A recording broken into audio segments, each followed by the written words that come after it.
허리 어깨 무릎 목 쌩쌩 자세. 무엇이든 물어보세요. 자생한방병원 척추관절 상담소입니다. 안녕하세요. 저는 자생한방병원 한의사 김노현입니다. 안녕하세요. 자생한방병원 한의사 고원일입니다. 원장님, 매년 이맘때가 되면 119 구조가 늘어나는 곳이 있다고 하는데요. 바로 어디일까요? 고양이 구출 아닐까요? 바로 산입니다. 날씨가 좋아지면서 산행을 하시는 분들이 많아지는데요. 겨울철보다 봄철에 산행 구조 건수가 많다고 하네요. 오늘의 사연도 이와 좀 관련이 있을 수 있는데요. 바로 사연 한번 먼저 읽어주시죠. 자, 저는 49세 주부입니다. 얼마 전에 날씨도 너무 좋고 해서 오랜만에 친구들과 등산을 갔어요. 산에서 내려오는 길에 다리를 살짝 삐끗했는데 좀 지나니까 괜찮아지길래 대수롭지 않게 생각을 하고 산행을 마쳤죠. 그런데 다음 날부터 무릎이 붓고 아프기 시작하더니 갑자기 다리에 힘이 빠져서 주저앉게 되더라고요. 평소 근육통과는 조금 다른 것 같아서 병원을 찾아갔더니 반월상 연골판 손상이라고 하던데 이게 뭐죠? 치료 방법은 어떻게 되나요? 반월상 연골판 손상, 생소한 분들이 좀 많으실 것 같은데요. 간단하게 표현을 하자면은 이제 무릎에 있는 연골판이 찢어졌다라는 얘기고요. 이 반월상 연골판은 무릎 구조물 안에서 충격을 흡수하는 기능을 하는데요. 나이가 들면서 연골 기질이 퇴행화되고 또 수분 함량도 줄어들면서 섬유질도 이제 손상을 받기 때문에 작은 충격에도 쉽게 찢어지는 변화가 동반이 되는 겁니다. 퇴행이라고 말씀해 주셨는데 나이가 들면서 반월상 연골판도 같이 늙는다는 얘기인가요? 그렇다고 볼 수 있죠. 우리가 늙는다 혹은 퇴행 다 같은 표현으로 보시면 될 것 같고요. 오늘 주인공처럼 겨울 내내 운동을 안 하고 근력이 약해진 상태에서 무리하게 산행을 하다가 연골판이 찢어지는 경우가 꽤 있습니다. 연골판은 한번 손상되면 자연 치유나 회복이 어렵기 때문에 그대로 방치했다가는 관절의 손상이 가속화될 수 있고요. 그렇기 때문에 적절한 처치가 꼭 필요하다. 그렇게 말씀을 드릴 수 있겠습니다. 그런데 오늘 사연 주신 분처럼 오랜만에 등산을 하시고 난 뒤에 다리가 붓거나 통증이 있거나 했을 때 알이 배겼다. 단순한 근육통처럼 생각하고 넘어가시는 경우가 많은데요. 원장님, 관절 부상이랑 이런 일반적인 근육통이랑 어떤 차이점이 있을까요?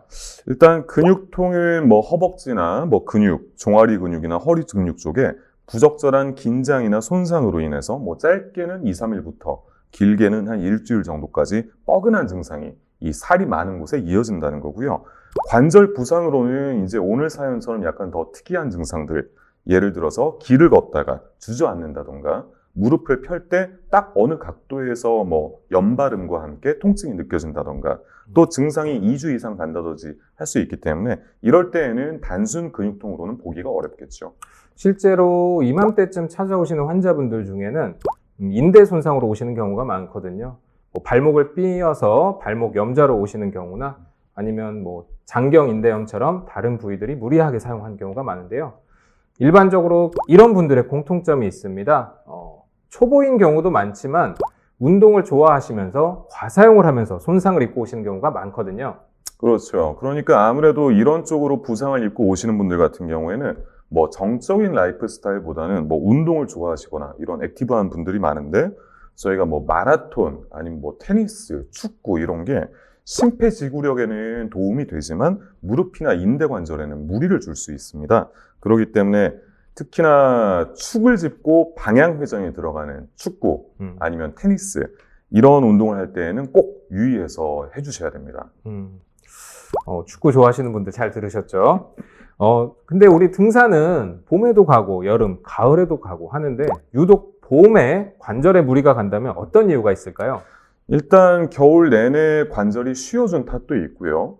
또 이제 겨울에서 봄으로 가는 와중에 기온이 아직 낮아져 있기 때문에 우리 몸의 연부 조직이 다 수축되어 있는 상태입니다. 그렇기 때문에 평소에도 운동을 꾸준히 하는 분들이라면 조금 나을 수 있겠지만 대부분 관절이나 인대가 경직된 상태로 무리하게 등산을 하다 보면 부상의 위험이 커진다고 볼 수 있고요. 또 봄에는 겨울철에 얼었던 땅이 녹으면서 미끄러운 탓도 있고요. 항상 봄철 산행을 하시기 전에는 충분한 스트레칭으로 몸을 이완시켜 주셔야 됩니다. 그렇죠. 일교차가 큰 탓도 있겠네요. 이렇게 봄철 산행이 위험하지만 그래도 꼭 나는 산행을 해야겠다 하는 분들께 안전한 등산을 위한 좀 팁을 좀 드려야 할 것 같은데요. 이제 등산과 무릎 관절을 조심해야 될 때는 올라갔다가 내려와야 되기 때문이죠. 이 하산할 때에는 무릎에 주어지는 부담이 우리 체중의 몇 배에 달한다고 알려져 있습니다. 이 내려오는 길이 편하다고 해서 막 뛰어온다던가 그런 행동은 절대 피하셔야 되고요.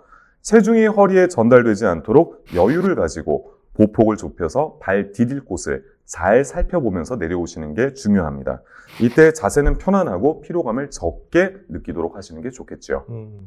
그러면은 내리막길, 그 다음에 오르막길에서의 팁도 있을까요? 네네, 오르막길에서는 이제 어깨에 힘을 빼고 상체를 앞으로 숙이면서 발바닥 전체를 지면에 붙이듯 편안한 자세를 유지하셔야 됩니다. 그리고 평지보다 보폭을 좁게 하는 거 꼭 유의하시고요. 속도는 2에서 3km 거리를 약 4에서 50분 정도로 걷는다고 생각하시면 되는데 이거는 평지 걸음의 한 절반 정도 속도입니다.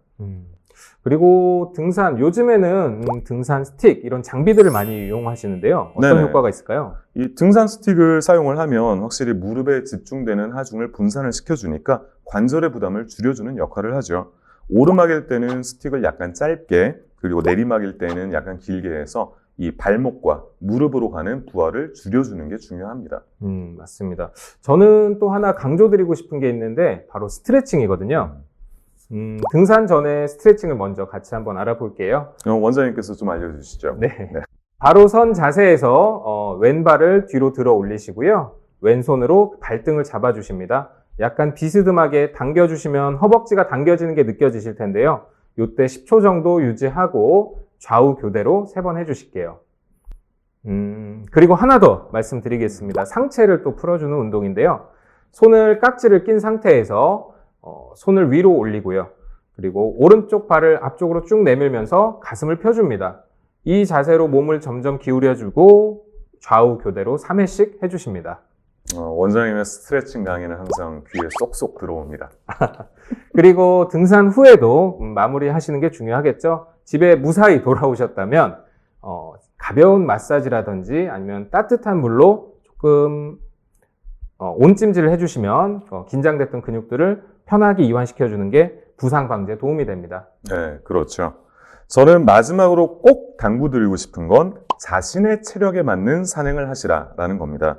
이 무리하게 산행을 하다 보면 체력 저하는 물론이고 평소에 잠복해 있던 질환 때문에 위급한 상황으로도 이어질 수 있기 때문에 평소 관절 질환을 앓고 계셨던 분들이라면 돌산보다는 가벼운 흑산, 짧은 거리의 산행, 이런 걷기 코스를 추천드리고 싶습니다. 네, 오늘 알아본 팁을 가지고 봄을 만끽하는 산행이 되시길 바라고요. 오늘 저희는 여기까지 마치겠습니다. 화면에 보이는 하트 눌러주시고 궁금하신 점은 댓글을 달아주세요. 저희는 다음 이 시간에 다시 찾아오겠습니다. 감사합니다.